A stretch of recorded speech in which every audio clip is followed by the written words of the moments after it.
TitleMatchNetwork.com.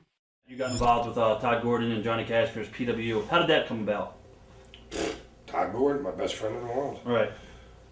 I guess, why do you think their formula works in drawing regular crowds as compared to past indie shows in Philly? Because a lot of shows that happen in that arena, they really can't come back and draw a crowd. But it seems like PWU right now is really making a name for themselves, and they've taken a lot of talent away from CZW now as well. So they're on fire. Well, I don't see so much as that they took the talent away from CZW. I see it so much as CZW was waiting for a downfall. Listen, we were stuck in the same situation in ECW back in like 95, 96. Me and Sabu were going out there. We're the 11th match. They've already seen lions and tigers and bears and chairs and tables. Oh my, you know what I mean? What do you got to do to top yourself? When you get to a certain point, like all the light bulbs and all everything, everybody comes desensitized to it. You know what I'm saying? And then when I hear Zandig's going to, and you know, I don't like to talk bad about anybody, and I won't talk bad about anybody. But Zandig, I think, put himself in a bad position.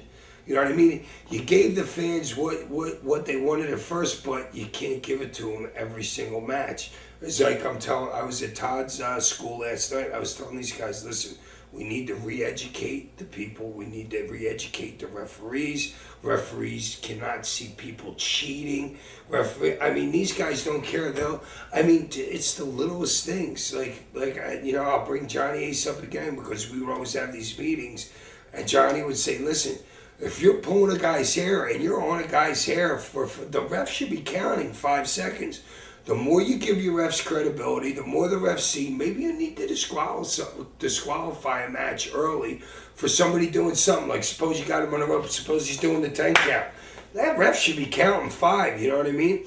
So the more credibility you give your refs, the more credibility your heel gets, the more credibility your babyface gets. So what I'm trying to do right now is going down to a school and re-educate these guys, and we're going to have to re-educate the fans.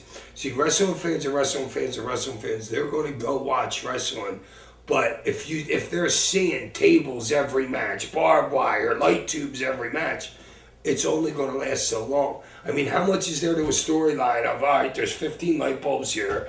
There's barbed wire outside on a piece of plywood here. There's nails on a piece of plywood here. You know what I mean? You need storylines to keep people going in wrestling. Violence just doesn't cut it, especially nowadays. Did you get any heat from the office, or did you get permission to work the induction at PWU a couple months ago? Did you have to ask them permission for that? Oh, I said, Johnny, listen. It was funny because something else, I had been walking by the room and I just saw Johnny Ace. Little did I know there was Arn Anderson, Dean Malenko, maybe Barry Windham, and everybody in the room. And I don't know what had, you know what, I think it was my grandmother dying or something like that. And John called me into the room. And I walk into the room, and I don't know the rest of the people are behind me. Right. And he's asking me, hey, how your grandmother's doing? I'm like, well, she died. And I said, well, why? I got your ear. I said, listen, they want to induct me into the Hall of Fame. He goes, say no more, do it. Right. Easy. Cool. I'm telling you, Johnny Ace, that guy, he was so easy to work for, you know. And I know if he likes you, he likes you. If he don't like you, you're done. TitleMatchNetwork.com.